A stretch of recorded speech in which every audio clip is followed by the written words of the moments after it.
Good morning, I'm Shelly with Gilbert Marketplace, and today I'm going to show you how to make a zombie baby. I did a tutorial last year on these, and I will attach that also in the comments. You're going to first start off with black chalk paint, which is called ink. I happen to have the brand by Waverly. Any product will do. I also have some whites, red by Annie Salone, and some paint brushes to do this. I already painted a lot of it black, and that's our base coat, and that will give us dimension when we go to do it. So really not that hard. We're just gonna take and paint her hard parts black. Now, as you can see, this doll has seen better days. I am not wrecking any kind of real good dolls or anything. These are either from the trash or, thrift stores or, garage sales. They're just old babies that have seen better days, and we're recycling them. I just thought this would be super fun. I love Halloween. And I was just gonna show you the technique I used. And like I said, we're just going to apply black paint all over. You could actually spray the entire thing. Some of them I've done like that, where I've painted the entire baby. If you're going to use spray paint, which I do because it's a quicker process, and I literally made hundreds of these for Halloween. You'll need to be careful what brand you buy, only because on this plastic, it kind of gets sticky. So buy one that is suitable for plastic. I know Rust-Oleum makes a plastic furniture one, which, is the 2x2, and that would work probably really well. So once we get all the black on, you'll just let that dry. Since my black over here is dry, I'm going to show you how I do the next step. And I am going to use a dry brush. And with the dry brush, typically you'll use paper towel or a napkin of some sort, and that will keep your brush really, really dry. So you'll just open your chalk paint, and chalk paint works the best. I do have an acrylic, so it will work. There's no rhyme or reason. And you'll want to use something that's a little bit thicker, makes it easier. Dip it in your brush.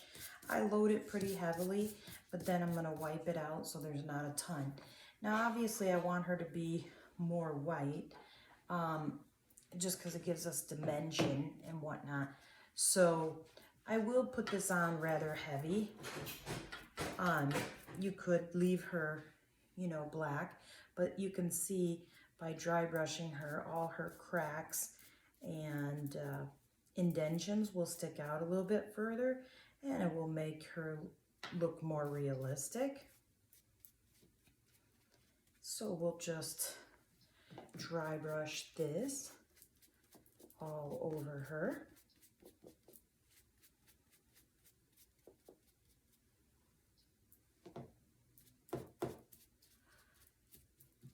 Share your comments in the comment section if there's anything you want to see. I do all kinds of crafts. Painting I've been doing for years. And we are going to, that's a little bit much. You don't want it to look too painted. You want it to look more distressed.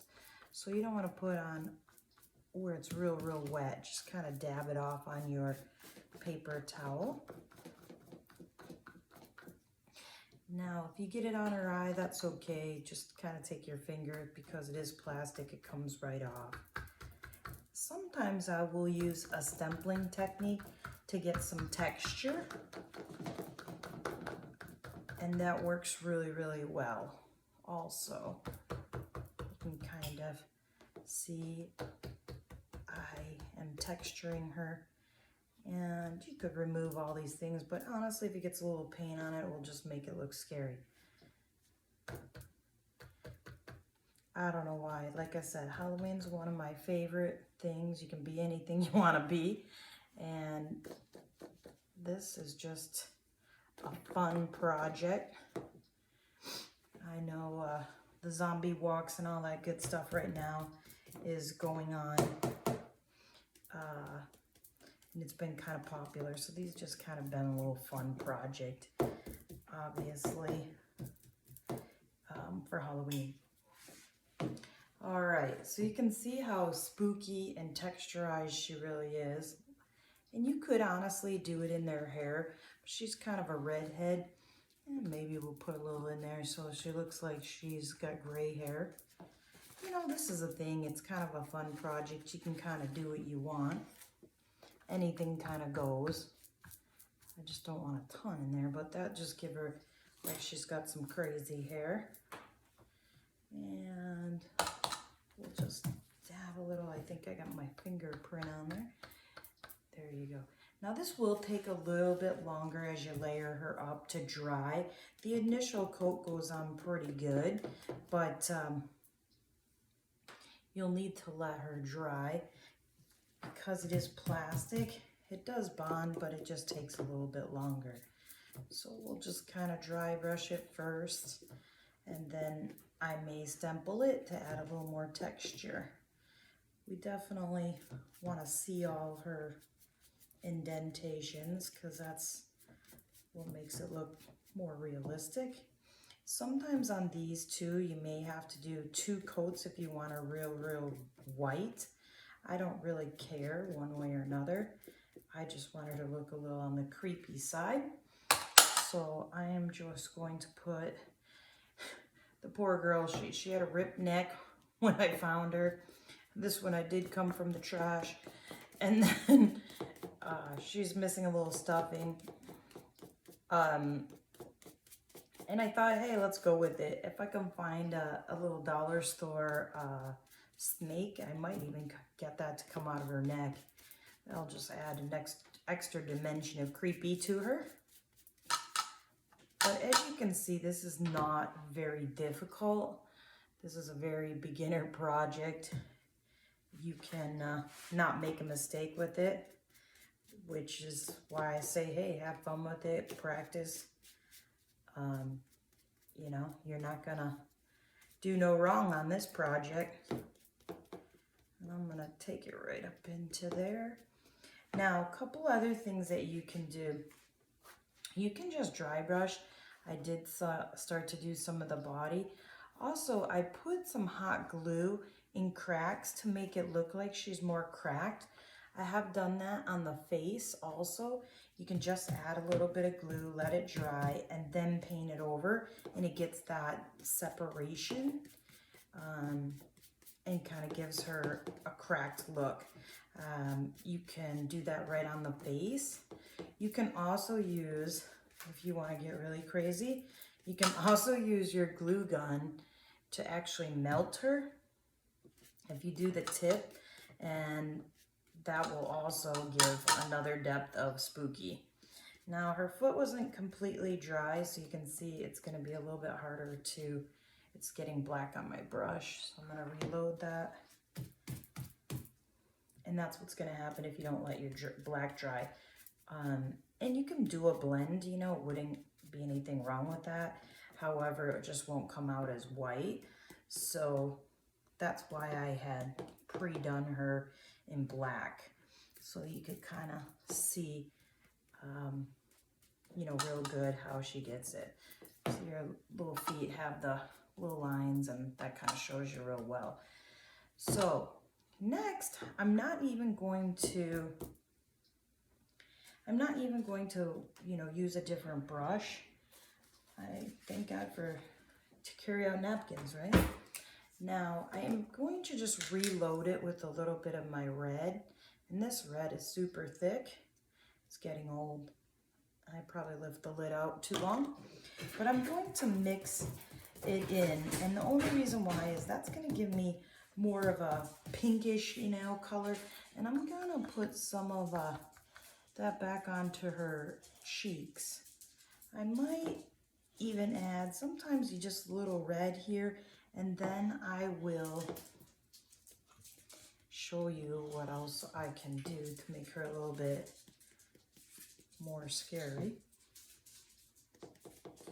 So we'll just kind of do that. And then you can take another brush and use some of the red. And actually, if you water it down a little, you can just draw some freehand lines, just like she had some stitches.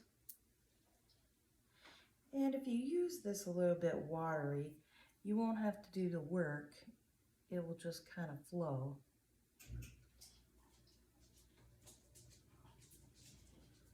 And we'll probably make her have a wound right across her forehead.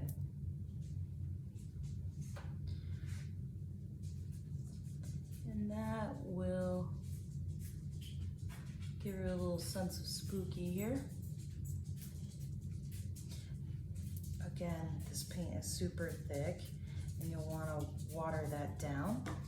I can use my tray here to thin it out a little, because then your brush, see, does the work.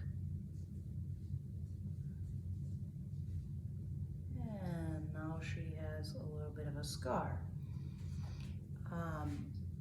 You can continue to add some of these on her arms and legs.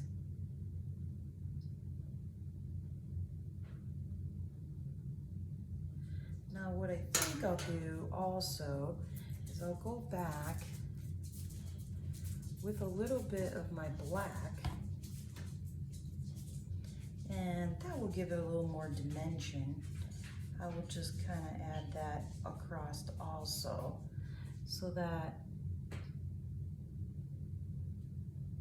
it looks a little more aged and not so fresh. Okay?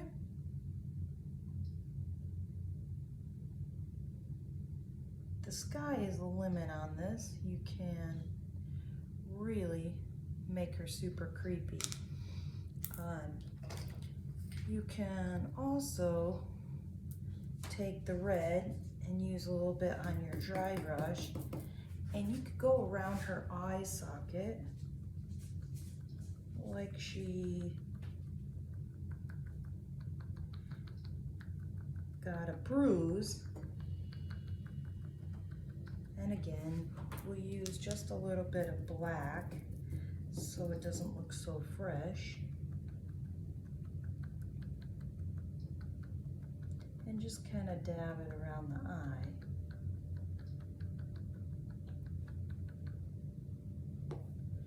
That will give her maybe even a little white over that. There's no rhyme or reason. Like I said, just kind of go with it, make it a little, whoa, that's a lot of white. Make it a little bit fun.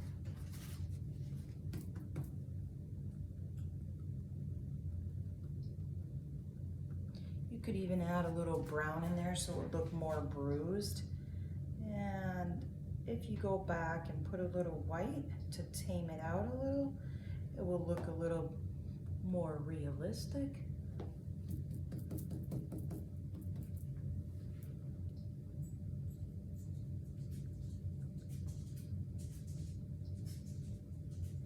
This is giving it some dimension. And now, like I said, you could take your glue gun and melt it, and then she would look like she had a crack. Now we have to do something down here where she is falling apart, and maybe we'll just add a little bit of red like it dripped coming out of here. You can just, like I said, blend the red, the white, and the black to give it a little bit more realistic toning. Nobody's blood really is that red. So we're just going to make it look as realistic as we can.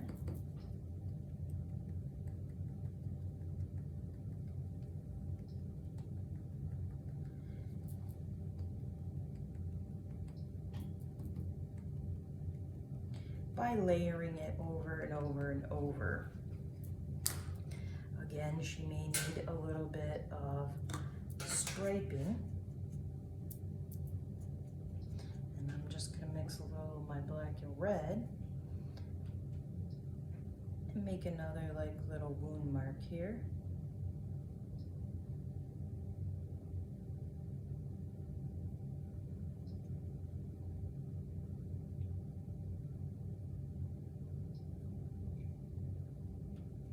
That looked like she has some stitches.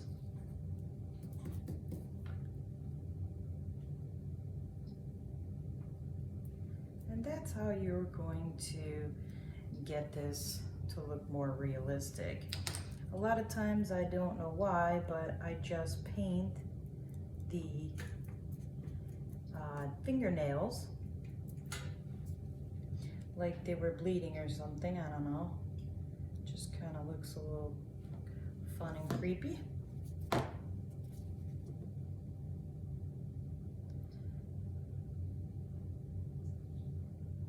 There is, like I said, no rhyme or reason to it. She just had fun with it. This one we might even make a little extra on the hand so it looks like her little hand is bleeding.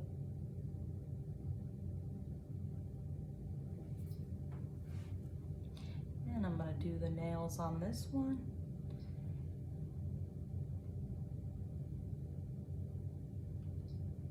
And I'm going to just add a little bit of sewing stitches here. Again, this is Shelly with Gilbert Marketplace, and hopefully this gives you an idea of what you can do for Halloween to have a little bit of fun. Thanks for watching, and you guys have a great morning.